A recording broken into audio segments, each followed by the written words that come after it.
من يهده الله فلا مضل له ومن يضلله فلا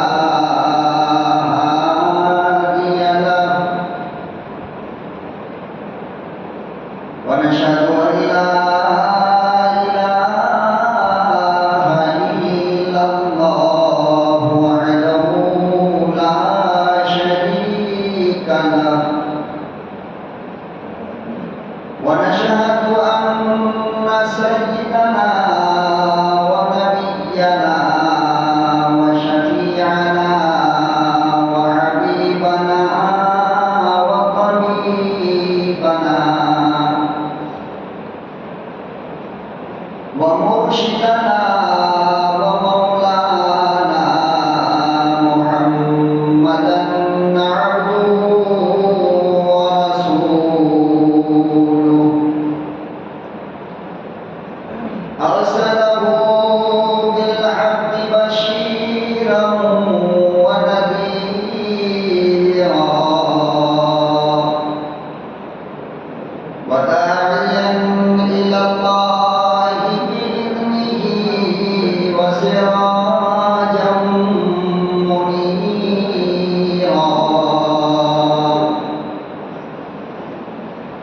أما بعد فأعوذ بالله السميع العليم من الشيطان الرجيم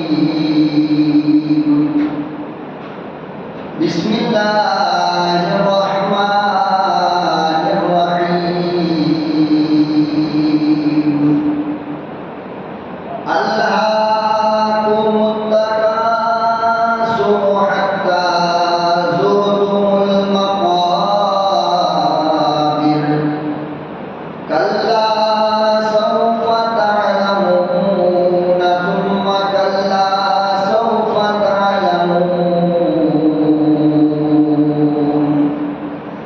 وقال النبي صلى الله تعالى عليه وسلم سبعة يظلهم الله في ظله يوم لا ظل إلا ظله الإمام العادل صدق الله مولانا العلي العظيم وصدق رسوله النبي الكريم ونحن على ذلك لمن الشاهدين والشاكرين والحمد لله رب العالمين.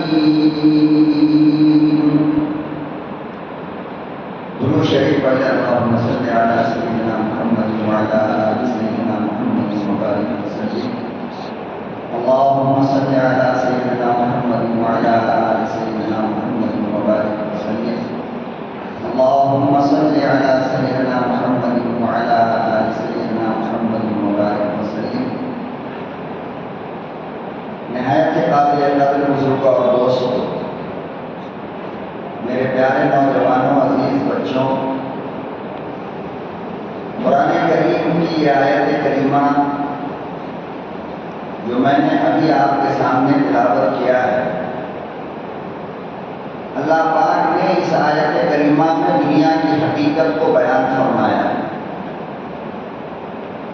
یہ دنیا جس میں ہم اور آپ جی رہے ہیں، جس میں ہمارا کاروبار چل رہا ہے، جس میں ہمیں خوشی اور غم مل رہی ہے، جس میں ہم اپنی زندگی کا سفر طے کر رہے ہیں، یہ دنیا فانی ہے.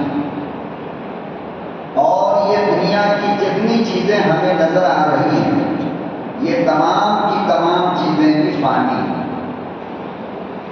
فانی کا مطلب یہ ہوتا ہے کہ اس کو ختم ہونا ہے. تو دنیا کو بھی ختم ہونا ہے اور دنیا کی تمام چیزوں کو بھی ایک نہ ایک دن ختم ہونا ہے. جس کا مشاہدہ اور جس کا اندازہ ہمیں اور آپ کو آئے دن ہوتا رہتا ہے. ایک بچہ ابھی دنیا میں آیا، پھر اس کا بچپن ختم ہو جاتا ہے، جوانی آتی ہے. دن اس کی جوانی ختم ہوتی ہے، بڑھاپا آتا ہے۔ ایک دن وہ آتا ہے جب بڑھاپا بھی ختم ہو جاتا ہے، یعنی اس کی موت آ جاتی ہے۔ اور یہ وہ چیز ہے جسے ہم اور آپ ہر دن صبح دوپہر شام دیکھتے رہتے ہیں۔ قبرستان کے دروازے پہ آپ چلے جائیں، آپ قبرستان کے گیٹ پر ایک دن کھڑے ہو جاؤ صبح سے لے کر شام تک، تو آپ کو پتہ چل جائے گا کہ کتنے لوگ دنیا سے چلے گئے ایک دن۔ قبرستان کے اندر آنے والوں میں کوئی بچہ بھی ہوگا، کوئی جوان بھی ہوگا، کوئی بوڑھا بھی ہوگا، کوئی جنازہ امیر کا ہوگا، کوئی جنازہ غریب کا ہوگا، کوئی جنازہ عورت کا ہوگا، کوئی جنازہ مرد کا ہوگا، یعنی ہر طرح کا جنازہ اور ہر طرح کے لوگوں کی زندگی کو ختم ہوتے ہوئے آپ اپنی آنکھ سے دیکھ لو۔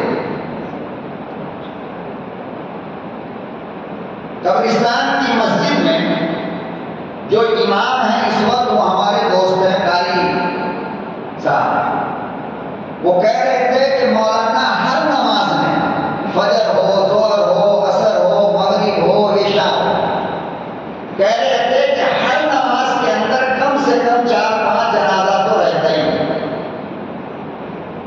آپ بتاؤ پورے بنگلور شہر کے اندر کتنے قبرستان ہیں؟ ان میں سے ایک بڑا قبرستان ہمارا ہے، تو ایک نماز میں اگر آپ 3 جنازہ مان لو منیمم، تو بتاؤ 5 نماز میں کتنے جنازے ہو گئے؟ 15 ہوئے نا؟ تو ایک دن میں 15 جنازہ آ رہا ہے، اور ان جنازوں کے اندر ہر طرح کے لوگ ہیں۔ ایک دن کا بچہ ہے، اس کا بھی جنازہ رکھا ہوا ہے، 16، 17، 18 سال کا جوان ہے، اس کا بھی جنازہ رکھا ہے، 80، 90 سال، 100 سال کا بوڑھا ہے، اس کا جنازہ بھی رکھا ہے، محلے کا سب سے غریب تھا، اس کا جنازہ بھی رکھا ہے، محلے کا بہت بڑا لیڈر تھا، اس کا بھی جنازہ رکھا ہے، بڑی خوبصورت لڑکی تھی، اس کا بھی جنازہ رکھا ہے، ایک بوڑھی اماں تھی، اس کا بھی جنازہ۔ یہ بتا رہا ہے کہ انسان کی زندگی جو ختم ہوتی ہے تو اس کے لیے کوئی وقت مقرر نہیں ہے، کوئی ٹائم مقرر نہیں ہے، جب اس کی زندگی پوری ہوگی وہ قبرستان پہنچایا جائے۔ چلو ایک غریب مرتا ہے تو ہم 10 لوگ یہ بولتے رہتے ہیں بیچارے کے پاس پیسہ نہیں تھا، اس لیے علاج نہیں ہو سکا صحیح، کھانا پینا صحیح نہیں مل سکا، اچھے ہاسپٹل میں نہیں جا سکا تو انتقال کر گیا۔ لیکن ایک وہ آدمی تو جنازہ رکھا ہے نا، اور وہ بھی جوان ہے، جو کروڑوں کا مالک تھا، کئی بلڈنگیں تھیں، کئی گاڑیاں تھیں، امریکہ، لندن، چائنا، جرمن، جاپان جہاں چاہتا علاج کرا سکتا تھا، لیکن اس کا جنازہ بھی رکھا ہوا ہے، یہ بتانے کے لیے اللہ نے ایسا کیا کہ میرے یہاں وقت کی قیمت ہے، جب وقت مکمل ہوگا تو اپنے زمانے کا فرعون بھی نہیں بچے گا اور اپنے زمانے کا موسیٰ بھی نہیں بچے گا۔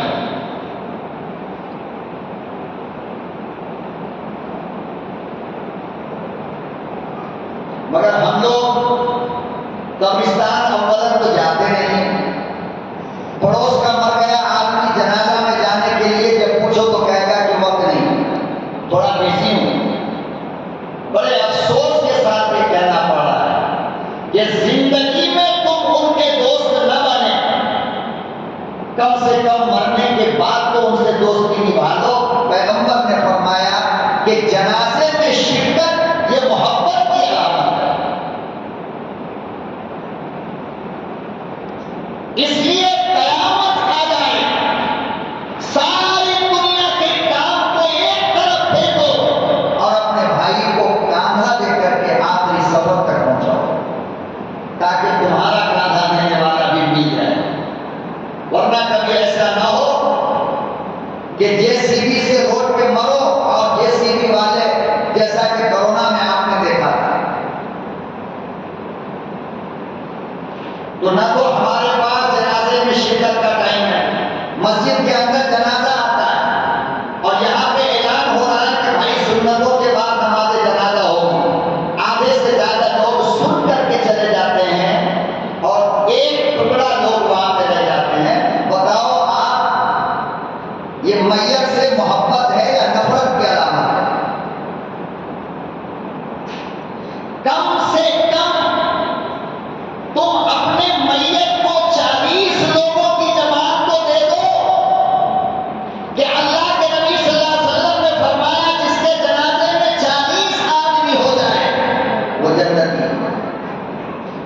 کم سے کم 40 تو بن جاؤ، اپنے بھائی کو جنت ہونے کا ٹکٹ تو دے دو، اپنے بھائی کو جنت میں جانے کی ضمانت تو دے دو کہ اللہ پاک کہیں کہ اس کا جنازہ وہ ہے جس میں 40 ایمان والے تھے، لہذا میں مغفرت کا اعلان کرتا ہوں، چلو معاف کر دو۔ ایسے ہی تھوڑی میرے آقا نے کہا تھا کہ اپنے جنازے کو، اپنے میت کو اکیلا مت چھوڑا کرو، اس کا ساتھ دیا کرو، وہ تمہاری ایک ایک دعا کا محتاج پڑا ہوا ہے بیچارہ۔ تو بغیر مطلب کا آنسو گرانے والا تو بہت مل جائے گا، کام کے لیے کوئی نہیں ملے گا۔ اور ہم لوگ اس میں بھی بےایمانی کرتے ہیں، معاف کیجیے مجھے، ہم لوگ اس معاملے میں بھی بے ایمان ہیں، انصاف نہیں کرتے۔ محلے کے اگر کسی چودھری کا انتقال ہو جائے نا، حالانکہ پتا ہے کہ یہ بدماش نمبر 1 تھا، تو ان کے گھر میت کو دیکھنے کے لیے لائن لگی ہوگی اور جنازے کے اندر بھیڑ بھی ہوگی اور دفن کرنے کے وقت بھی، تاکہ چودھری کی اولاد بدماش کے بچے ہمیں دیکھ لے کہ ہم بھی تیرے پاپا کے جنازے میں تھے۔ لیکن ایک بیچارہ یتیم غریب مسکین فقیر مر جائے، غسل دینے کے لیے آدمی نہیں ملتا ہے۔ یہ بے ایمانی نہیں ہے، انصاف ہے یہ۔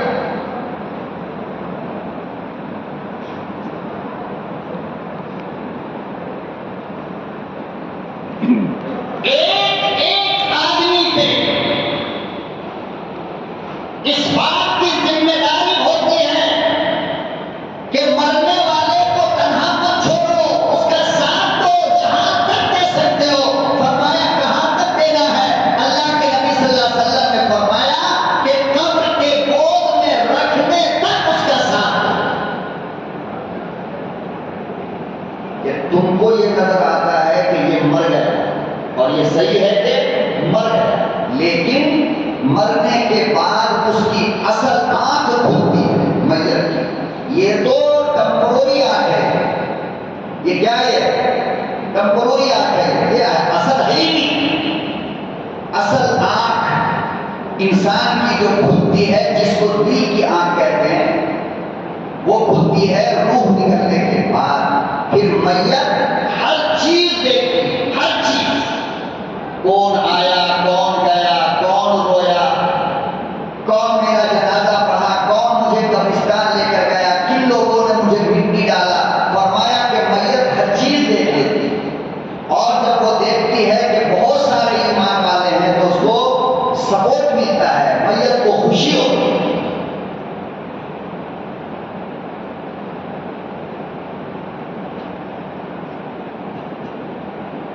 امام الانبیاء محبوب کبریا حضرت محمد مصطفیٰ صلی اللہ تعالی علیہ وسلم نے ارشاد فرمایا، لوگوں زور القبور، قبرستان جایا کرو، قبروں کی زیارت کیا کرو، قبرستان آنے جانے کی عادت بناؤ، جنازہ ہو یا نہ ہو، دفن کا معاملہ ہو یا نہ ہو، مگر قبرستان کثرت سے جایا کرو۔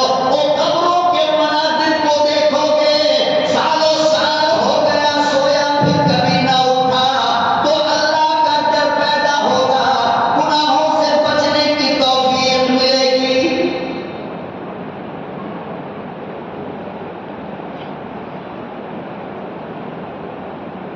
ارشاد فرمایا مدنی کریم صلی اللہ تعالی علیہ وسلم نے، یہ تنہائی کا گھر ہے، یہ کیڑے مکوڑوں کا گھر ہے، یہ اندھیری کوٹھری ہے، بڑی سخت جگہ ہے۔ اگر یہاں پاس ہو گیا، قیامت کے دن بھی پاس ہوگا، یہاں فیل ہو گیا، قیامت کے دن بھی فیل ہوگا۔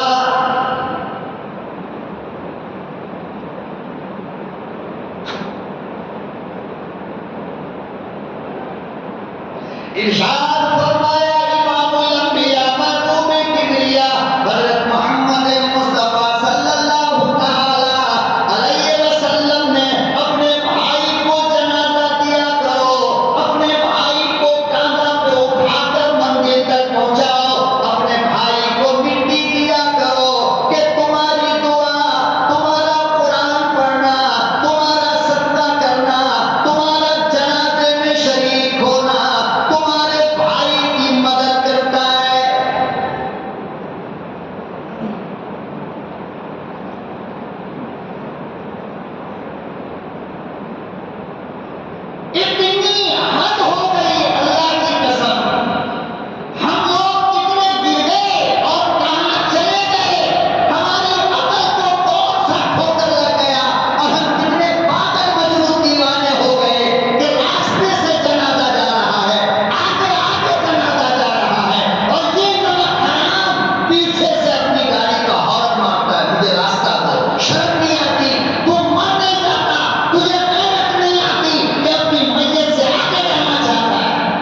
یہ گاڑی کا ہارن مارے گا پیچھے سے، ایمرجنسی ہے، اور تیرے ایمرجنسی کا زمانہ بھی آنے والا ہے۔ تو نے اگر آج کسی کے میت کی عزت نہ کیا، جنازے کا ادب نہ کیا، کل تیرے جنازے کا بھی ادب نہیں ہوگا۔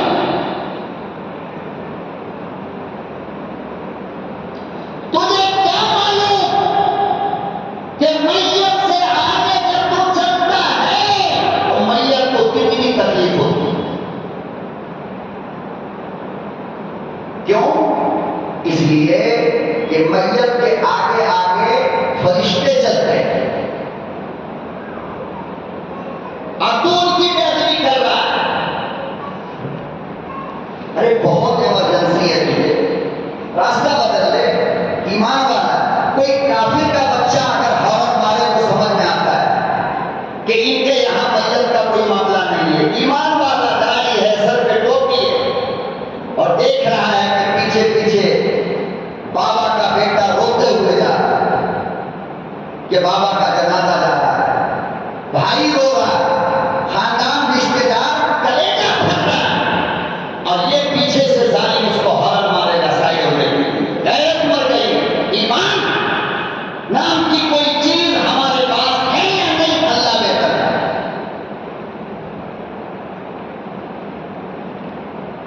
زندگی میں عزت نہیں کیا، مرنے کے بعد تو کرو، جنازے کے پاس کھڑا رہے گا۔ اتنے بے غیرت ہم لوگ ہو گئے، جنازے کے پاس کھڑا رہے گا۔ میرے آقا نے فرمایا کہ سنو، میت کے پاس، میت کے انتقال کے بعد تم لوگ میت کے بارے میں جس طرح کی گفتگو کرتے ہو نا، اللہ ویسا ہی فیصلہ کرے۔ اب آپ بتاؤ، ایک شرابی آدمی مرا، پتا ہے پورے محلے کو شراب نکلتا ہے، تو میت پہ کھڑے ہو کر یہ بولنا ضروری ہے تم کو کہ شراب پینے کی وجہ سے اس کا ہارٹ اٹیک آ گیا؟ یہ بولنا ضروری تھا؟ اب تمہاری زبان سے یہ جملہ نکلا، یہ بہت بڑا شرابی تھا، یہ جملہ سیدھا اللہ کی عدالت میں پہنچا، گویا اس کے شرابی ہونے کا تم گواہ بن گئے۔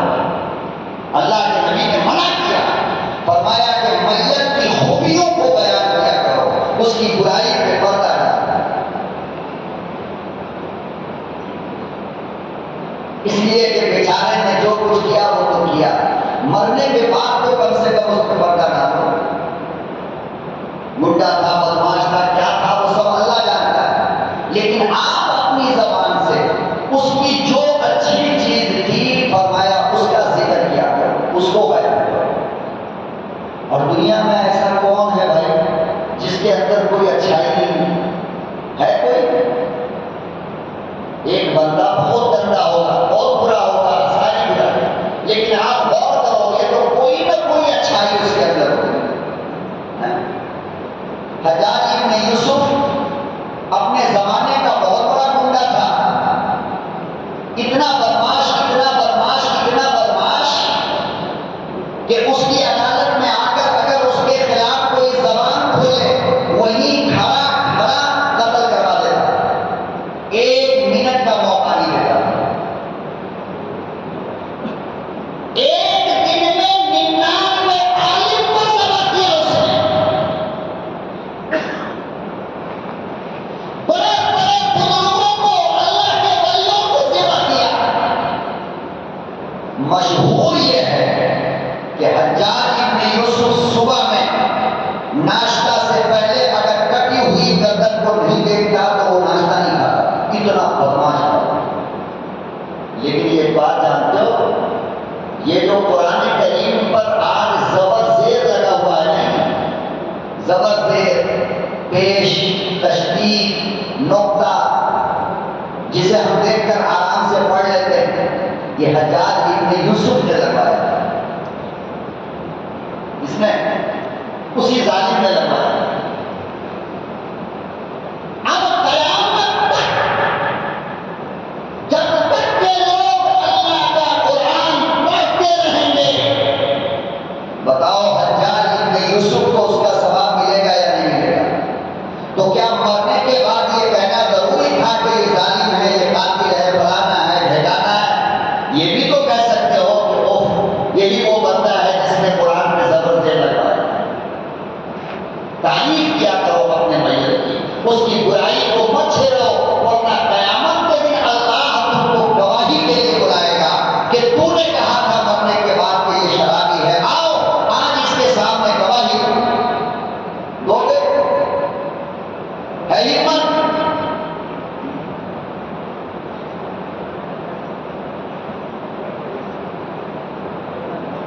ارشاد فرمایا مدنی کریم صلی اللہ تعالی علیہ وسلم نے اپنی میت کو غسل کے وقت آرام سے پلٹا کرو، زور سے کروٹ نہ بدلا کرو، ہاتھ آہستہ لگاؤ، پاؤں آہستہ لگاؤ۔ فقہا نے لکھا ہے، علماء نے لکھا ہے کہ میت کو غسل دینے والا پانی بہت زیادہ گرم نہ کیا کرو، ہلکا رکھو۔ کبھی سوچا آپ نے کہ اگر ہم بالکل گرم کرتے ہیں اور میت پہ ڈالیں تو کیا فرق پڑے گا؟ وہ تو مر گیا، لیکن میرے محبوب نے کیا فرمایا کہ بہت زیادہ گرم نہ کیا کرو، ہلکا گرم رکھو تاکہ جسم کی غلاظت اور گندگی ختم ہو جائے۔ کیوں؟ اس لیے کہ مرنے والے کی روح جب نکلتی ہے تو فرمایا کہ پورے بدن پہ زخم رہتا ہے، پورے جسم پہ چمڑے کا ایک حصہ خالی نہیں جہاں پہ زخم نہ ہو۔ اب فرمایا بہت زیادہ گرم پانی ڈالو گے تو میت کو تکلیف ہے۔ تم سمجھتے ہو کہ میت میں جان نہیں ہے، مگر حقیقت یہ ہے کہ وہ جان ہے، تمہیں نظر نہیں آ رہی ہے۔ تم زور سے ہلاتے ہو، اسے تکلیف ہوتی ہے، تم گرم پانی ڈالتے ہو، اسے تکلیف ہوتی ہے۔ یہاں تک کہ فرمایا آقا دو جہاں صلی اللہ علیہ وسلم نے کہ جس کپڑے میں میت کی روح نکلی اس کپڑے کو نکالنے کی کوشش مت کرو، پھاڑ دو، کاٹ دو اور آرام سے نکالو۔ کیوں؟ اس لیے کہ تم کھینچو گے تو میت کو درد ہوگا۔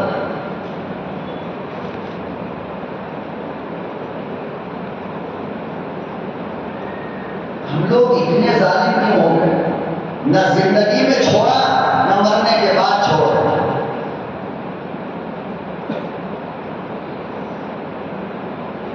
پھر فرمایا کہ جب اس کو کروٹ دو تو آہستہ سے ہاتھ لگاؤ، اس لیے کہ تمہارا ہاتھ لگانا بھی میت کو تڑپا دیتا ہے۔ آپ سوچ کر کے دیکھو نا، آپ کا کہیں کوئی حصہ کٹ گیا، آپ اس پہ انگلی بھی لگاتے ہو تو جلن ہوتی نہیں ہوتی؟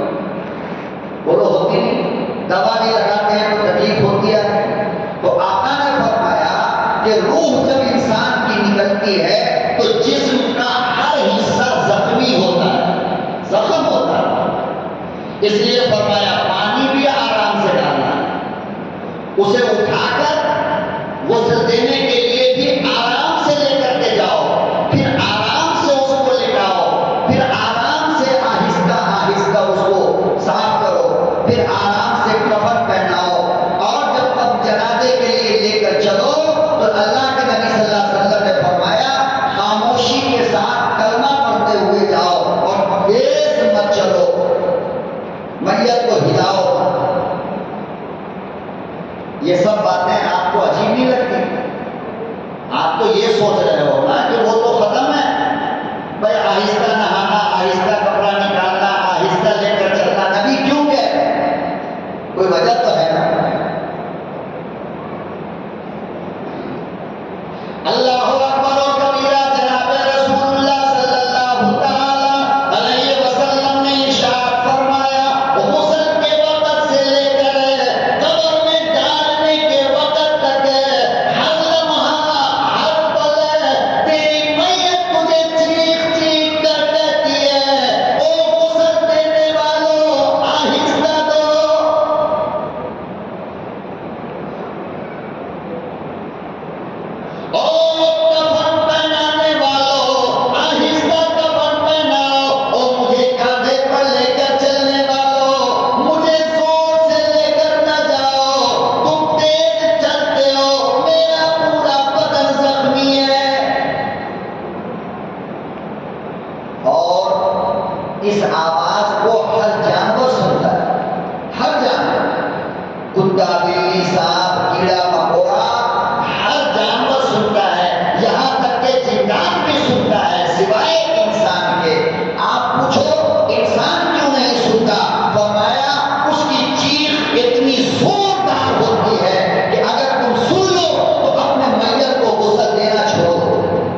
یہاں تک کہ قبر کے اندر جو عذاب ہوتا ہے نا، اس عذاب میں جو چیختا ہے میت، اللہ ہم سب کی حفاظت فرمائے، ہم سب کی قبر کی منزل اللہ آسان فرمائے، جو چلے گئے ان کی منزل کو بھی آسان کر دے۔ فرمایا کہ میت کو جو سزا ہوتی ہے وہ آواز بھی جانور سنتا ہے۔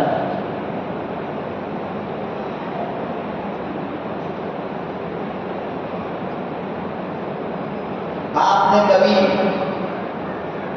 قبرستان میں جانوروں کو دیکھا ہوگا چرتے ہوئے، کیونکہ ہمارے یہاں تو قبرستان کا مطلب یہ ہے میدان، ہمارے یہاں قبرستان کا سیدھا مطلب کیا ہے؟ میدان۔ جو چاہو اس میں کرو، کرکٹ کھیلو، فٹ بال کھیلو، بیڈمنٹن کھیلو، کبڈی کھیلو، گائے چراؤ، بکریاں چراؤ، بیل چراؤ، وہ پیشاب کرے قبر پہ کوئی بات نہیں، وہ پیخانہ کرتے قبر پہ کوئی بات نہیں، اور بھی چاہے تو پھر وہاں جا کر کے جوا بھی کھیلو، تاش بھی کھیلو، لوڈو بھی کھیلو، اور منہ میں آ جاؤ تو بیچ قبر پہ بیٹھ کر گاجا بھی پی، کوئی بات نہیں۔ بھائی آپ کو کون ٹوکے گا؟ آپ صاحبزادے ہو، بڑے باپ کے بیٹے ہو، آپ کو کون منع کرنے والا ہے؟ جو چاہو۔ یہ مطلب ہے ہمارے یہاں۔ الحمدللہ آج بھی گاؤں دیہات کے قبرستانوں کے اندر کسی کی ہمت نہیں ہے کہ اپنا جانور لے جا کر کے رکھے۔ کیوں؟ اس لیے کہ قبرستان کو پاک رکھنے کی جگہ ہے۔ آپ نے کبھی نہیں سوچا، کبھی بھی نہیں آپ نے یہ خیال کیا کہ آپ کا یہ بیل، آپ کی یہ گائے، آپ کا یہ بکرا، یہ بکری اور یہ جانور پیشاب کا کھانا کہاں کرتا ہے؟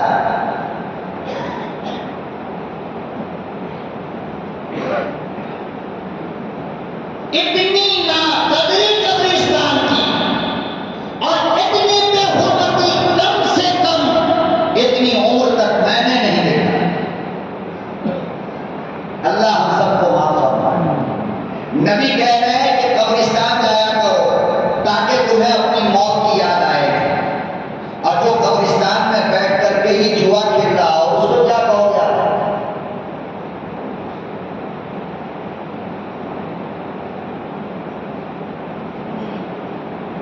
اور یہ ہم سب کی ذمہ داری ہے، کان کھول کر سنو۔ اگر ہم محلے والے اور علاقے والے یہ سوچ کر خاموش رہ گئے کہ ہمارے بس کی یہ چیز نہیں ہے کہ ہم ان پہ روک لگا دیں، خدا کی قسم قیامت کے دن ایک ایک کو جواب دینا پڑے۔ اللہ پوچھے کہ تم نے اپنے میت کی یہ بے ادبی، بے حرمتی، قبرستان کی یہ بے ادبی، بے حرمتی اپنے آنکھ سے کیسے دیکھا؟ اللہ نے تم کو پاور دیا تھا، اللہ نے تم کو زبان دیا تھا، اللہ نے تم کو مال دیا تھا، اللہ نے تم کو قانون کی طاقت دیا تھا، تم نے کیوں نہیں روکا؟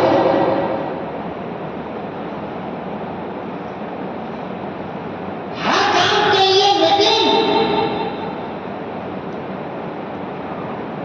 محلے کے ذمہ دار مشورہ کریں گے، اور قبرستان کی اس حالت کے لیے کوئی میٹنگ نہیں، کوئی مشورہ نہیں کہ ہمارے میت کے ساتھ یہ غنڈہ گردی کیوں ہو رہی ہے، کون روکے گا اس کو؟ چاروں طرف ایمان والوں کے مکان ہیں، کوئی کافر نہیں، اور سب کی نظر کے سامنے یہ ہو رہا ہے اور ہم دیکھ رہے ہیں۔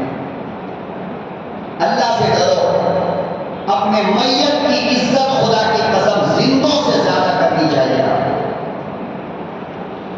کہ وہ محتاج ہیں آپ کے، وہ ایک ایک پل کا محتاج ہے خدا کا بندہ، تو ہمیں اپنے مردوں کی عزت اپنے زندوں سے زیادہ کرنی چاہیے۔ باپ انتقال کر گیا 2 4 5 دن تک اتنا روئے گا جیسے سمندر گر گیا، 10 دن کے بعد یہ بھی نہیں جا کر کے دیکھے گا کہ ابا کے قبر کی حالت کیا ہے۔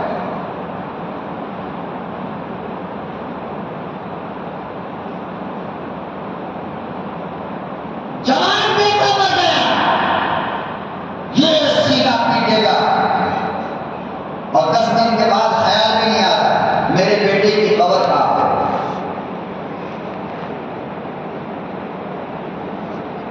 اپنے مکان سے زیادہ یاد رکھنا ہمارا اوریجنل مکان کون ہے؟ اوریجنل مکان کون ہے ہمارا؟ قبرستان ہے نا.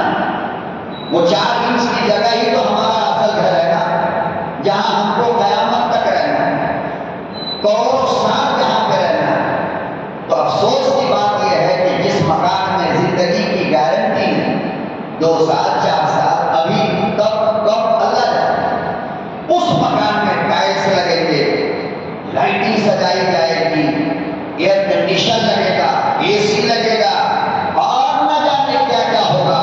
لیکن جس مکان کے اندر قیامت تک ہمیں رہنا ہے اس مکان کی فکر نہیں. آپ بتاؤ نا کہ قبرستان کے اندر ایک جانور مجھے دکھا دو جو کسی کافر کا ہو. ہمارا کوئی ایک بدماشی کرتا ہوا لڑکا، قبر کے اوپر بیٹھ کر کے بدماشی کرتا ہوا لڑکا بتا دو کسی غیر کا ہے یا ہمارا ہے؟ ہماری ذمہ داری ہے میرے بھائیوں کہ اپنے میت کی جگہ اور اپنے اوریجنل مکان کی جگہ کی ہم حفاظت کریں، ورنہ قیامت کے دن اللہ کو جواب دینا پڑے. بچیں گے کوئی نہیں، نہ حضرت بچیں گے نہ آپ بچو گے. سب کو اللہ لائن میں کھڑا کر کے یہ پوچھے گا کہ تم نے اپنے قبرستان کی حفاظت کیوں نہیں کی؟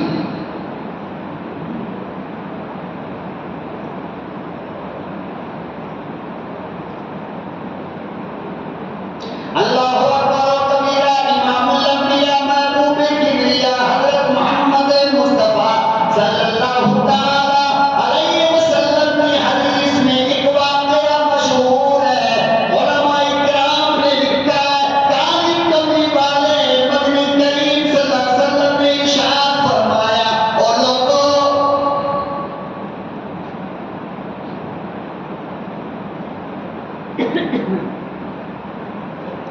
حضرت عیسیٰ علیہ السلام اللہ پاک نے بڑا پاور دیا تھا، ان کو بڑی طاقت دی تھی عیسیٰ علیہ السلام کو. اور یہ کون ہے حضرت عیسیٰ جانتے ہو؟ بغیر ابا کے بیٹے ہیں، بغیر ابا کے بیٹے. اور دنیا میں ایک ہی انسان ایسا آیا ہے، نوٹ کر لینا اس کو اور یاد کر کے اپنے دماغ میں رکھ لینا. اگر کوئی آپ سے کبھی پوچھے کہ ایک ایسے شخص کا نام بتاؤ جو نبی بھی ہے اور امت بھی، سمجھ رہے ہو میری بات میں کیا کہہ رہا ہوں؟ کوئی ایک آدمی جب سے دنیا بنی آج تک اور آج سے لے کر قیامت تک جتنے انسان آئیں گے ان میں ایک انسان ایسا ہے جو نبی بھی ہے اور امت بھی ہے. اگر کوئی آپ سے یہ سوال کر لے تو کس کا نام بولو گے؟ حضرت عیسیٰ علیہ السلام. اگر کوئی آپ سے یہ پوچھے کہ ایک ایسے نبی کا نام بتاؤ جو بغیر باپ کے دنیا میں آئے تو کس کا نام لو گے؟ حضرت عیسیٰ علیہ السلام کی والدہ تو ہیں حضرت مریم، لیکن آپ کے اندر جو حمل ٹھہرا وہ فرشتے کے پھونک مارنے کی وجہ کر اللہ کی روح کہا گیا ہے. اگر آپ سے کوئی یہ پوچھے کہ ایسے نبی کا نام بتاؤ جس کی ماں بھی نہیں ہے اور باپ بھی نہیں، جس کی ماں بھی نہیں اور باپ بھی نہیں، تو کس کا نام بتاؤ گے؟ حضرت آدم علیہ السلام کی نہ ماں ہے اور نہ باپ ہے. حضرت عیسیٰ علیہ السلام نبی بھی ہے اور امت بھی ہے. نبی کیسے؟ اللہ نے نبی بنایا، ٹھیک ہے. نبوت ملنے کے کچھ دنوں کے بعد عیسائیوں نے، آپ کے ماننے والوں ہی نے آپ کو پھانسی دینا چاہا، سولی پہ چڑھانا چاہا، دشمنی میں۔ حضرت عیسیٰ علیہ السلام کی غلطی کیا تھی؟ بولو نا، غلطی کیا ہے؟ یہی نا کہ وہ کہتے تھے اللہ ایک ہے، وہ کہتے تھے اللہ کے سوا کسی کی عبادت جائز نہیں، یہ غلطی تھی حضرت عیسیٰ کی۔ تو آپ کے ماننے والے خود آپ کو پھانسی پہ چڑھانے کے لیے گئے۔ اللہ پاک نے اس کمرے میں، جس کمرے میں حضرت عیسیٰ کو سولی دینا تھا، پھانسی چڑھانا تھا، وہ لوگ یہ سمجھ کر کہ حضرت عیسیٰ کو سولی پہ چڑھا دیا، دروازہ بند کر دیا کہ اب اسی میں مر جائے، اللہ نے حضرت عیسیٰ کی شکل میں ایک بندے کو وہاں پر لایا اور حضرت عیسیٰ کو آسمان پر اٹھا دیا زندہ۔ اب وہ کہاں ہے حضرت عیسیٰ علیہ السلام؟ جب ان لوگوں نے دروازہ کھولا تو دیکھا ہاں عیسیٰ تو ہے، اور اس کے بعد کیا ہوا؟ وہ لوگ خوش ہو گئے کہ ہم نے عیسیٰ کو پھانسی دے دیا، حالانکہ وہ عیسیٰ علیہ السلام نہیں تھے، بلکہ آپ کی شکل کا دوسرا آدمی تھا۔ عیسیٰ کو تو اللہ نے آسمان پر اٹھا لیا، قرآن کریم کہتا ہے، قرآن میں یہ بات ہے۔ وہ آئیں گے کب؟ وہ آئیں گے قیامت سے پہلے، آخر زمانے میں، جب کانا دجال آئے گا تو ان سے مقابلہ کرنے کے لیے امام مہدی اور حضرت عیسیٰ علیہ السلام تشریف لائیں گے دمشق، یعنی ملک شام کا جو کیپٹل سٹی ہے، راجدھانی دمشق، اس دمشق کی جامعہ مسجد کے مینار پر گزریں گے آسمان سے حضرت عیسیٰ علیہ السلام۔ تو اب جو حضرت عیسیٰ آئیں گے تو نبی بن کر کے نہیں، بلکہ میرے محبوب کی امت بن کر کے آئے۔ کیوں؟ اس لیے کہ میرے نبی کے بعد کوئی نبی دنیا میں، زور سے بولو، کوئی نبی دنیا میں، ہاں یہ میں اس لیے آپ سے زور سے بلوا رہا ہوں کہ آج کل مارکیٹ میں ہول سیل کے حساب سے نبی بک رہا ہے، سمجھ رہے بات کو؟ ہول سیل کے حساب سے نبی پیدا ہو رہا ہے، اور وہ کون سا نبی معلوم؟ سوشل میڈیا پر، آپ کو انسٹا پر کبھی پاکستان کا مرزا آئے گا بکواس کرے گا، کبھی بہار سے شکیل بن حنیف آئے گا خود کو نبی کہے گا، کبھی سری لنکا پٹنم کے اندر ایک آ جائے گا خود کو امام مہدی کہے گا۔ تو ہول سیل کے حساب سے عیسیٰ علیہ السلام بھی آ رہے ہیں اور امام مہدی بھی آ رہے ہیں اور نبی بھی آ رہا ہے۔ اس لیے میں آپ سے زور سے کہوانا چاہتا ہوں کہ میرے نبی کے بعد کوئی نبی آئے گا؟ اگر شک بھی کرو گے تو کافر ہو جاؤ، شک بھی کیا تو، اس لیے میرا نبی آخری ہے، قیامت تک آخری رہے گا۔ اس بیچ میں جو بھی آئے گا خود حضرت عیسیٰ بھی نبی بن کر کے نہیں بلکہ امت بن کر کے آئے گا۔ اس کی امت میرے نبی کی۔ تو اب اگر کوئی سوشل میڈیا پر کرتب دکھائے، الٹا لٹک کر کے، جادو ٹونا دکھا کر کے، تو نبی مان لو گے اس کو؟ یا کسی کی میٹھی میٹھی بات میں آؤ گے؟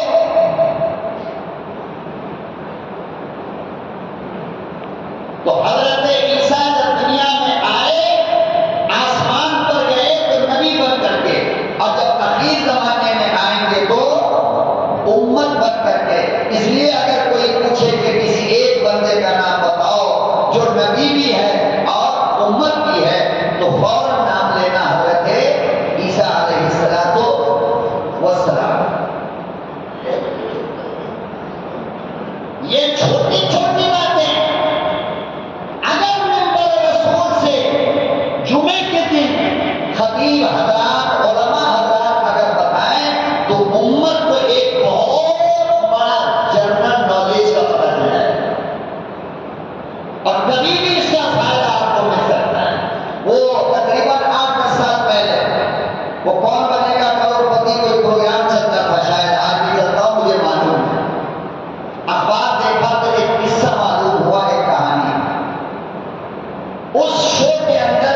مسلمان بھائی کا نام آ گیا، اور مسلمان بھی معمولی نہیں تھا، ڈاکٹر صاحب تھے۔ وہ ڈاکٹر میں معمولی MBBS RMD نہیں، سرجن، MS سرجن ہے۔ تو دیکھو علم کتنا ہے، ڈاکٹر بن گئے۔ تو ڈاکٹر بننے کے لیے SSLC تک بھی کیا ہوگا، ڈگری بھی کیا ہوگا، کیا ہوگا نہیں کیا ہوگا، تب جا کر کے وہ MBBS بنا، پھر MBBS کے بعد جا کر کے وہ سرجن بنا۔ اتنا بڑا دنیا کا علم، کون بنے گا کروڑ پتی میں مل گیا، حساب کتاب اس کا بن گیا۔ جاتے ہی کے ساتھ جیسے ہی بیٹھا ہے سامنے تو وہ آپ کا پسندیدہ ہیرو اسے پوچھتا ہے، میں اس کا نام لینا نہیں چاہتا یہاں پر، یہ مقدس جگہ ہے، آپ سمجھ گئے ہوں گے الحمدللہ، اتنا تو جانتے ہی۔ اس نے پہلا سوال جو کیا ہے وہ ذرا دیکھو، جب اس نے دیکھ لیا کہ مسلمان ہے، ایجوکیشن ہے، ڈاکٹر ہے، اس نے انگریزی کا کوئی سوال نہیں کیا، میڈیکل کا کوئی سوال نہیں کیا۔ پہلا سوال اس نے کیا کہ آپ کے پیغمبر محمد صلی اللہ علیہ وسلم کے والد کا کیا نام ہے؟ یہاں پر کون ہے جس کو نہیں معلوم، لیکن وہ ڈاکٹر صاحب۔ پھر 4 آپشن آیا اس میں، پہلا عبداللہ، عبد المطلب، ابو طالب، حمزہ۔ ایک ہے ابا، ایک ہے چچا، 2 ہے چچا اور ایک ہے دادا۔ عبداللہ ابا، عبد المطلب دادا، ابو طالب چچا، حضرت حمزہ چچا۔ دیکھو وہ شور چلانے والا پہلے نمبر پر حضرت عبداللہ کا نام لیا۔ اس نے یہ سمجھا کہ اگر دوسرے نمبر پر دے دے تو کہیں ہماری پکڑ نہ ہو جائے، اس لیے پہلے نمبر پر ان کا نام دو۔ یہ ظالم ڈاکٹر صاحب پوری دنیا شو دیکھ رہی ہے، کروڑوں لوگوں کے سامنے کیا کہہ رہا ہے معلوم؟ عبد المطلب دادا کو کہہ رہا ہے باپ، دادا کو کیا کہہ رہا ہے؟ باپ۔ پتہ یہ چلا کہ جمعہ کے دن بھی یہ بیچارہ تقریر نہیں سنتا ہو اپنے گاؤں کی مسجد میں، ورنہ وہاں بھی پتہ چل گیا، کسی جلسے میں نہیں گیا ہوگا، کسی اللہ والوں سے ملاقات نہیں کیا ہوگا، کسی عالم کی صحبت اختیار نہیں کی ہوگی۔ یقین جانو وہ جو سوال کرنے والا ہے وہ سب پکڑ کے اس طرح بیٹھ گیا کہ عبداللہ کو تو دنیا کا کافر بھی جانتا ہے کہ محمد عربی کے ابا ہے، یہ مسلمان ہو کر کے اتنا بڑا ڈاکٹر عبد المطلب دادا کو ابا کہتا ہے۔ ایسی چیزیں جو جنرل معلومات کی ہوتی ہیں اسلام کے تعلق سے، وہ آپ کو مسجد کے اندر ضرور ملتی ہے، آپ اس کو محفوظ کر لیا کرو، حفاظت سے رکھا کرو، زندگی میں کبھی نہ کبھی آپ کو کام آئے گا۔ تو اللہ کے نبی صلی اللہ علیہ وسلم نے جو کچھ حدیث میں بیان کیا حضرت عیسیٰ کے تعلق سے فرمایا، اللہ نے ان کو بڑا پاورفل نبی بنایا تھا، بڑے بڑے معجزات اللہ نے ان کو دیے تھے۔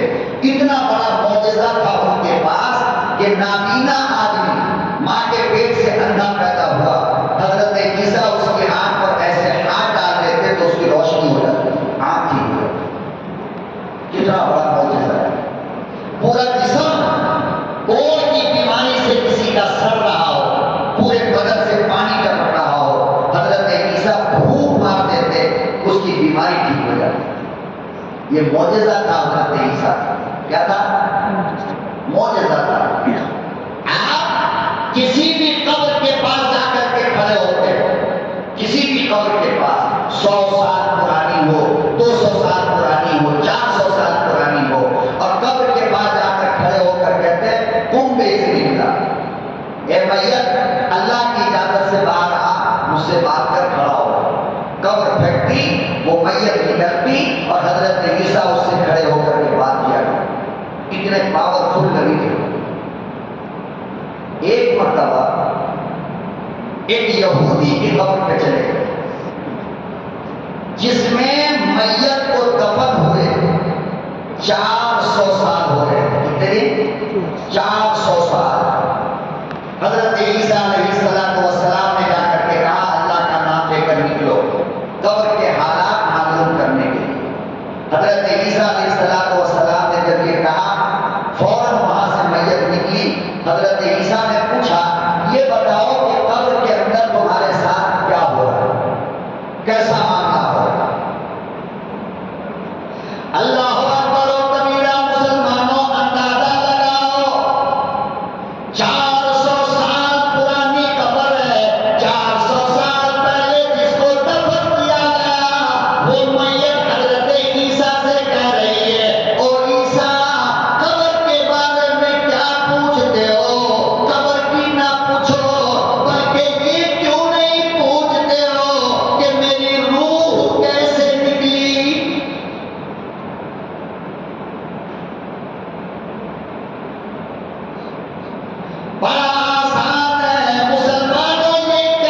میت کی عزت کیا کرو، اپنے میت کو آرام سے قبر تک پہنچاؤ، تکلیف نہ دو، اس سے آگے نہ چلو، جب لے کر چلو تو کلمہ پڑھتے ہوئے چلو، جب قبر میں اتارو تو آرام سے اتارو، پھر قبر میں اتارنے کے بعد مٹی ڈالنے کے بعد ایک دم سے واپس مت جاؤ، تھوڑی دیر رکو، تھوڑی دیر رکو، لیکن وارث کی زمانے کے لوگوں دور سے مٹی پھینک دے گا اور اس طرح بھاگے گا جیسے کہ زلزلہ آ رہا ہو۔ اپنے خاندان کے لوگ بھی میت کی قبر پہ کھڑے ہو کر قرآن نہیں پڑھ سکتے۔ آقا دو جہاں صلی اللہ علیہ وسلم نے فرمایا کہ سب سے زیادہ اس وقت تمہاری میت کو تمہاری عبادت اور دعا کی ضرورت ہوتی ہے جس وقت تم میت کو دفن کرتے ہو، مٹی ڈالتے ہو، تو فوراً فرشتہ آتا ہے سوال و جواب کرنے والا۔ فرمایا کہ جب تک تم وہاں پہ کھڑے رہتے ہو میت کو تسلی ملتی ہے، پھر وہ بغیر گھبرائے فرشتوں کے سوالوں کا جواب دیتا ہے کہ تم اوپر کھڑے ہو کر کے اس کے لیے برابر قرآن پڑھ رہے ہو، درود پڑھ رہے ہو، توبہ کر رہے ہو، ذکر کر رہے ہو، دعا کے لیے ہاتھ اٹھائے ہو۔ اللہ میری میت کو سوال و جواب میں آسانی پیدا فرما۔ اللہ قبول کرتا ہے اور میت کو مدد ملتی ہے، وہ 3 سوالوں کا صحیح جواب دیتا چلا جاتا ہے۔ ہم آج یہ بھی نہیں کر سکتے، 10 منٹ ہم ان کے لیے رک نہیں سکتے۔ دوسرے دن صبح میں خرافات کرنے کے لیے جائیں گے، پھول لے کر، بندی لے کر، اگربتی لے کر۔ میری سمجھ میں آج تک نہیں آیا یہ کیوں، کون سی کتاب میں، کہاں دیکھا؟ یہ تو ہے کہ میت کے نام پر صدقہ کرو، میت کے لیے آسانی ہوگی، اللہ اس کے درجات کو، اگر جنتی ہے تو درجہ بلند کر دے گا، اگر سزا ہو رہی ہے تو سزا ختم ہو جائے گی۔ صدقہ کرو، خیرات کرو، قرآن پڑھو، دعا کرو، یہ تو حدیث میں۔ لیکن دوسرے دن بندی لے جا کر کاٹو اور پھول چڑھاؤ اور اگربتی ڈالو، یہ میں نے بابا کسی کتاب میں آج تک 52 سال کا ہو گیا میں نے نہیں دیکھا۔ آپ نے اگر کہیں دیکھا ہو تو مجھے دکھا دو آ کر کے، میں مان لیتا ہوں، ورنہ میں جب کہتا ہوں تو آپ مانو۔ آپ سے کوئی دشمنی نہیں، آپ کا اپنا پیسہ اپنی بندی، اپنا پیسہ اپنا پھول، اپنا پیسہ اپنی اگربتی، یہ 3 چیز میں جو تم نے پیسہ لگایا، خدا کی قسم قبرستان جانے سے پہلے یہی پیسہ محلے کے کسی غریب کو بابا کے نام پر، بیوی کے نام پر، بیٹی کے نام پر، میت کے نام پر دے کر کے جاتے تو میت تم کو ویلکم کہتی، مبارکباد دیتی، واہ میرے بیٹے کتنا نیک کام کر کے آئے، میرے کام آ گئے۔ مگر یہ سب جس کا عطا پتہ قرآن و سنت کے اندر نہیں، اللہ ہم سب کو صحیح سمجھ عطا فرمائے، اپنے قبرستان کی حفاظت